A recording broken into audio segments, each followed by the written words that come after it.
minia. Ana wada ma di no manya ni ye. Edina no abono. Na upoku nyantachi okujade abroapon hene. Ana abroapon no boye kakra. Obi abia wonim area ho a oti anopai a opeso hu ba bia community kroni wo abroapon e won ba cha wo hefa poten.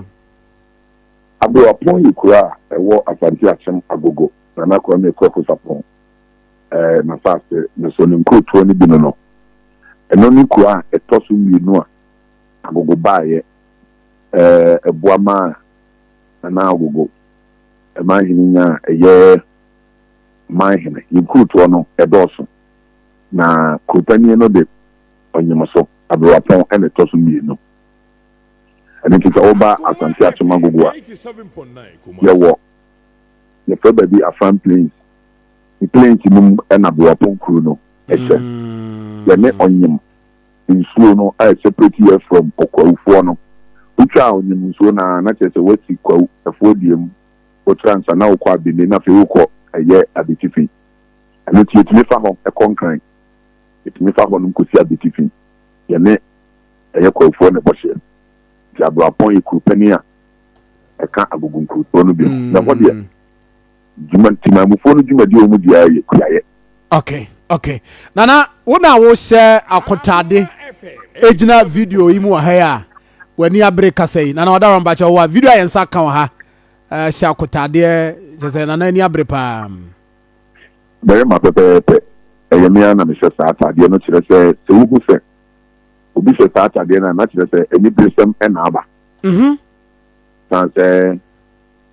me manfo esu kurumafo etu ifiri kuro no ego eno nti nato se yebi akon na edi nkuro no siro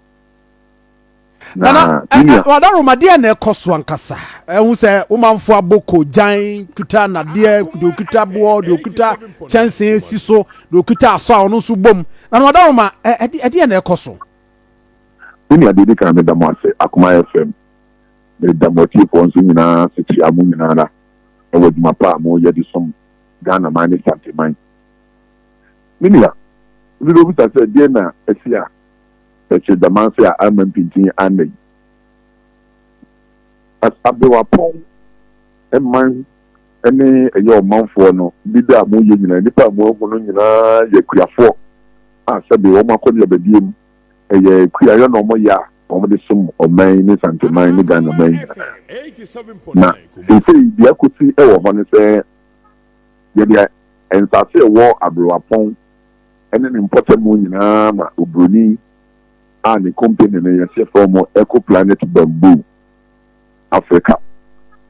aje ensase wo Agogo asase so 88 compartments for one company Maro Forestry by ebeje ensase ne bibia aka no edi ni nyina ma eye obroni se onfemedia enia ne mpampro minia Asante Akyem Agogo yetie yenim se eho eyekuyayum na apija kruyi eyekuyayum betese na munua ne bi kan se planting for food and jobs by ya na minister then minister of agric you were a free yakutu omunyina ba Agogo ebeto bode e de koi e ko supply o men enamo Agogo so ema yenya plantain market ewo Burkina Faso Togo for ba ha be fa bode Burkina for ba be fa bode Mali for be to bode wa ha Takrade enkan any other areas ya agriculture nyina ba na yensa se ya sabri ya gini nyina broni si wa gensa se nyina minia sisei ye da chi ne se Nana me besa eho no ye te ase yi. O say about 8 compartments and ya jediama 88 compartments. Wow. 88 a compartment ba ku bia nso eye 365 acres anywum 365 acres. And to calculate 365 times 88 obese ensase acres dodo aye dia free Agogo for nsem na wadaroma ebeye yɛtie for the pa because nananom de enim sɛ ensase de ensase hyɛ mo nsa na yɛbɛka se agye nsase afiri mo nsɛm de ama a foreign company de yɛbɛbɛ se yɛbɛte ase nananom mo na mo ani na mo ho so ana obi bɛka se nananom na mada mo ti mo ani na we asie efiri hefa na bae yo wura me da ase me bedi ade 28 February ayi na menya afe pepepepe na me nua na ofiri mu call ye no ono na sabre no ote akonwa no so na me ba ye me hwehwe mu kire se ekita hodi bia ankoso saa ewo me nua no ne eye foreign company no entem na the identity no say starting from 2015 abra na eye abanfo dada no ewo so no na ensase no se de okan ye no na nanom the one ka nembum ye den sase no ko se abansa nenso aban timi mfa ne penye bibia wa bra e bia na nanom enimu ho hwe na me ba ye de matie ene de mabehu ene de eboa me manfo ena masori agina mu a me ye se impo saban den sase no ma e wo se ko mo bafom no mo bebu sakroma no o mo adwuma o mo ye ene se ade no betumi aboa ana se omnofo no timamufo no bekwa hohihia bi mu ana but according to me investigation no nothing like that was happened and nunti sabre we say ya ba betna say ohin na ye gensa se etwa kuru hu nyina sia na mikro ni gu no ame manfo no de betu manim na o se mesumiti me manfo no na yeti eginam na de eme dane se na nanum nyina so ta ye kire sensa ase no edonso yenka ho asem me ne wunim ade a nwanwa ba ko no se sanso bo we nyina me de boban na me de abo forestry commission chese ensase no wo mu na eyisu nsase no to de go ho a wo ho a yesi ye de asase ama me compartment ama me ewo enkran me kuta bi documents na me ba himfi a me de be kire mo se magi asase no enu nti me ba be yesu adwuma enu nti de ekoso wo ye man mu no ebu ho forestry commission issue land no e de ma investors no ewo abra na nanom ye ne wo mu ni anobaban ni asetena me yenkan kire mo se e bia hade ye manfo didi ho anase e bia hade mo de ma emwa but forestry commission eye wo mo ne ma wo ho wie once wo mu hu se ye wa asase se da ho omo ma visibility studies bia omo ma survey bia kubusa se timamufo no tia no ehin ena omo didie na se okwan be so no mo fa ho mo tia enu nti de sese ye kan nyina no me yo hin mabomi wu amane ono so wo mo ta ye ti sensate no nyanyi bi ma krumafo no no mo ntumi nya ekwan enye wo mo adwuma ne wo makọ ne abadie no ntumi embo san se ko ba se ye di krumu sase nyina di ama eye one foreign company say omra me dua ni nua no no de wontwa mfa nko ni krum no no nko ji so mfa so a ye manfo no so benwinwi ye manfo no so ebesi apini ama eye ohaw aba enu nti me nua de ekoso ne say akuafo e wa Asante Akyem Agogo ene timamufo wa abruwapon ame ohene me da no ye ka kire aban ene say ono ene den krata ene tumi ede ma eye eco planet bamboo se omomra me bi se adwuma no se ye tiafe mo fa nsase ni nyina enye yi kire se aban no ba bi si one district one factory e wa hanom a eye plantain factory wow Asante Akyem Agogo ya launching golden plantain festival eye afasa yedi edi pega ye board sem eton ye kuro no ema omanfo ni wiase nyina hu se dwumadi yedi wa agogonie enu nti se ya ba benya one district one factory ye nya ye share of the national cake banya bi siasi ho na se ye ntwa bodie mu ye nya bodie dua ni mfenu ya mpampro dia na factory na ye be si ho no eso mfaso ne sen 87.9 enu nti minia enya dia ye pene na pene chena nana me ho no kwantapon ho no compartments dodo sen na ewo ho Abrapon ye ni compartment ye wo Abrapon compartment so far all my Jeffrey honor is more than 30 compartments. Wow. Abrapon wants us a part the American ye no ko for ne boss here. It's Abrapon wants us a part more than 30 compartments there. Ebro kra me 30 kra it's just want to me say more than na adia a rehu wo mu ne say obroni no edua de niema na west ọmanfo kwan bini amame kase bi nso abrewapon ye asase a ɛda hɔ a woyɛ bibia wo so yeye bini opa fa even apple ekura bi si abrewapon asase so apple no betisi aso amoate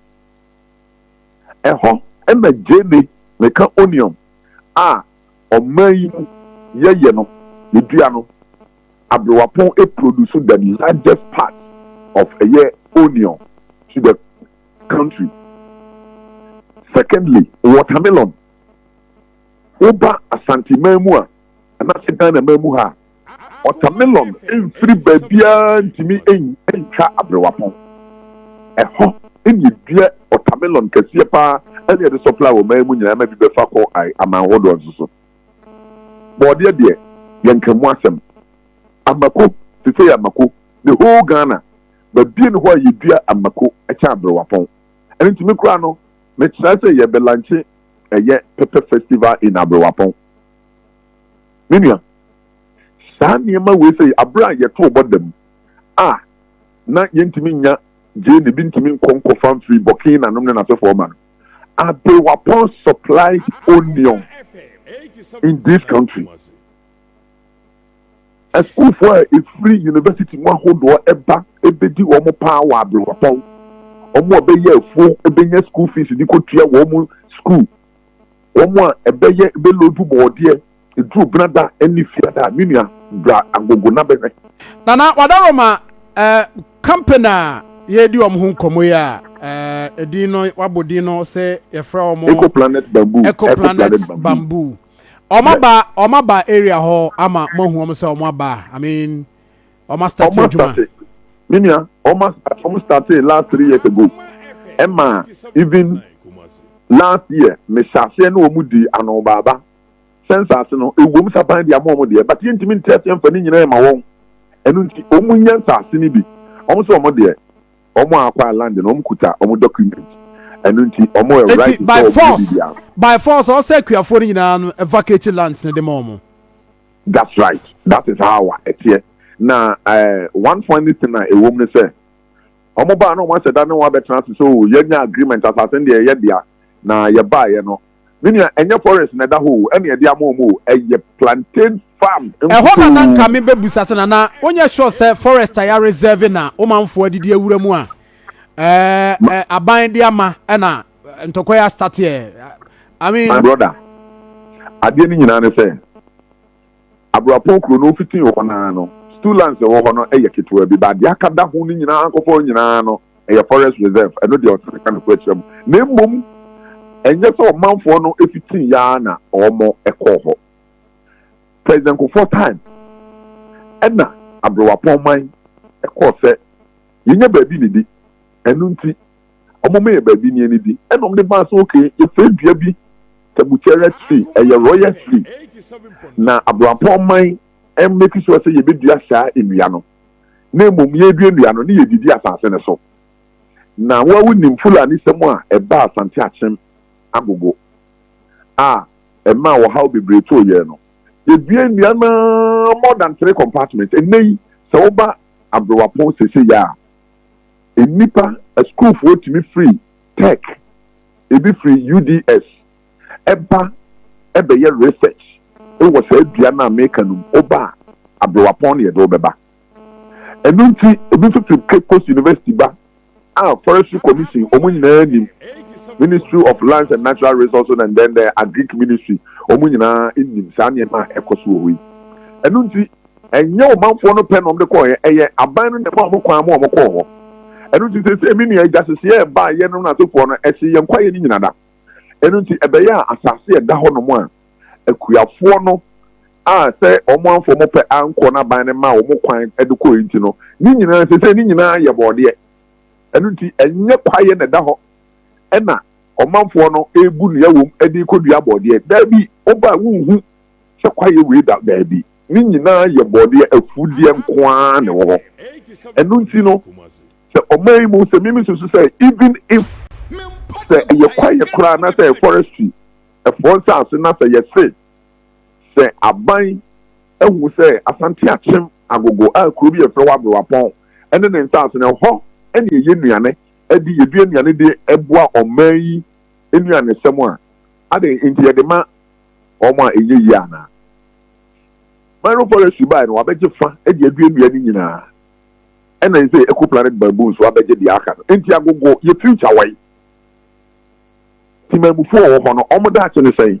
woba a ɛma bɛsi a atɔ bɔɔdeɛ